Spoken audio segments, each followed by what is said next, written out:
This is a quick bonus video that I express produced to boost the conversation surrounding the celebrity and mainstream co-optation of movements. In May 2014, prior to the Ferguson riots, the indigenous anarchists at Indigenous Action published the zine Accomplices Not Allies, abolishing the ally-industrial complex. In March 2021, the slogan was misappropriated by Tamika Mallory in her Grammys spoken word piece, where she asked President Joe Biden and the rest of the audience to help the black community accomplish freedom as accomplices, not allies. I linked both the original zine and the clip by Tamika Mallory in the description. The Grammys clip, as well as Lil Baby's whole performance really, reignited an ongoing conversation surrounding celebrity co-optation of movements, a subject that radical thinkers have been writing and speaking out about for decades now. Quick disclaimer, I'm not advocating for anything illegal or violent in this video. To paraphrase YouTube.com's policies, just don't. I'm just sharing this perspective. You can use it for fiction writing liberation movements, or something. Let's dive right into it.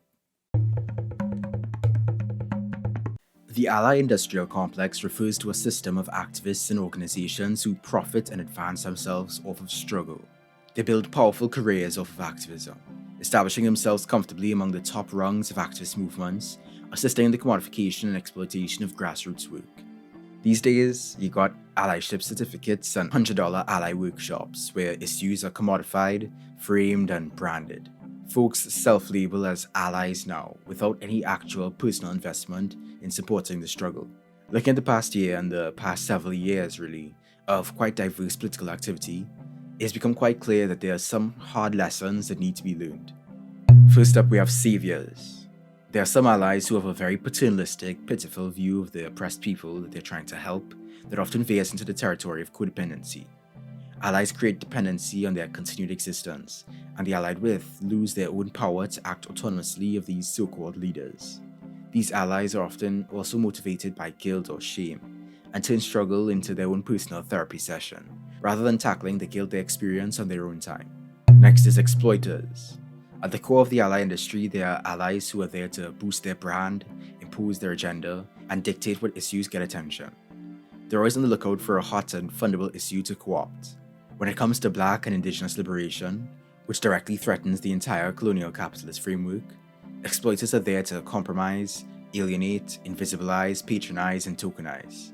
Their pockets are usually quite lined thanks to the grants they've secured for their professional activism. Exploiters can be individuals, but NGOs tend to fill this function more than anyone. Exploiters are part of the liberal framework, where they act to neutralize liberation in favor of reform. Next are the declarationists. These are the allies whose identity revolves around allyship, almost like a hobby or extracurricular activity. They're loudly anti-oppression, but their actions are often inconsistent with their assertions. True allies and meaningful alliances aren't imposed, they're consented upon. And what about the parachuters? These are the allies that jump in out of nowhere, rush to the front lines, and are already getting TV interviews and brand deals. They're the experts who know what's best, who get their awareness of issues from the systems that perpetuate them. They're a fusion of the saviors, except with extra funding, also ready to smile for the camera, the exploiters, also patronizing, and the entitled declarationists, proclaiming their allyship. And what about intellectuals? They act pretty similarly to the types of allies outlined before, except they don't be touching grass.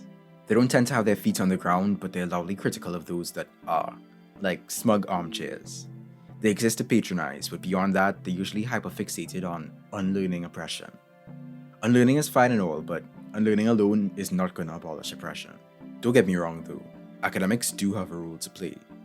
As accomplices, for example, they can leverage resources and material support, and subvert and betray their institutions. They can strategize with, not for, the oppressed. And then there are the gatekeepers. They're quite similar to the intellectuals, except they're quite in love with holding power over others.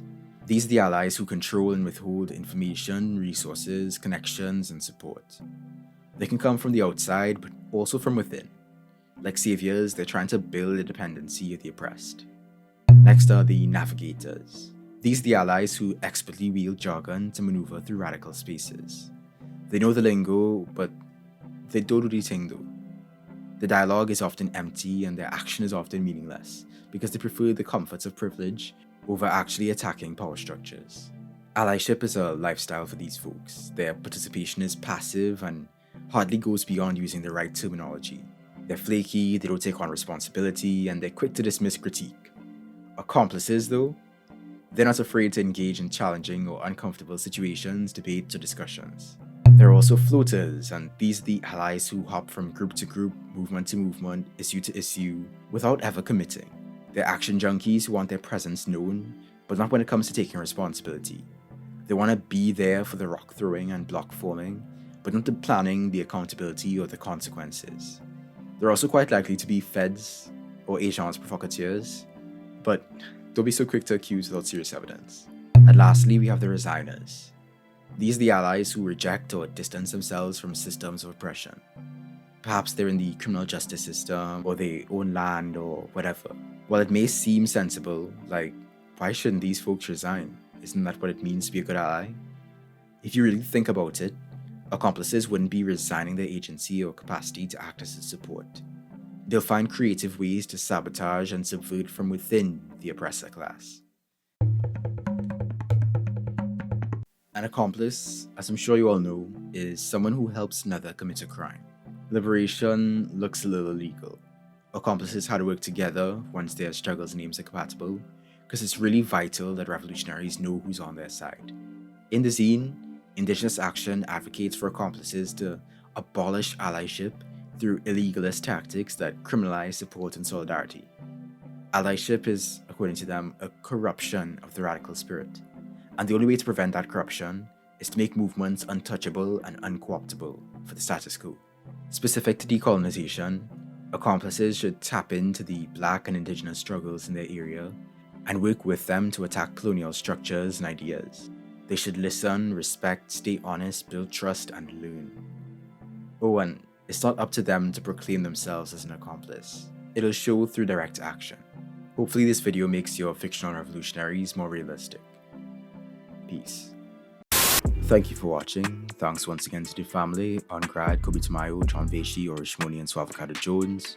You can join these beautiful humans and support me too on patreon.com/sayingtrue. Or you can give a one-time donation on ko-fi.com/sayingtrue. Please like, comment, subscribe, and share with your fellow peoples. Feed the algorithm. Check out my previous videos for other fascinating topics. You can follow me on Twitter @_sayingtrue. Thanks again. Peace.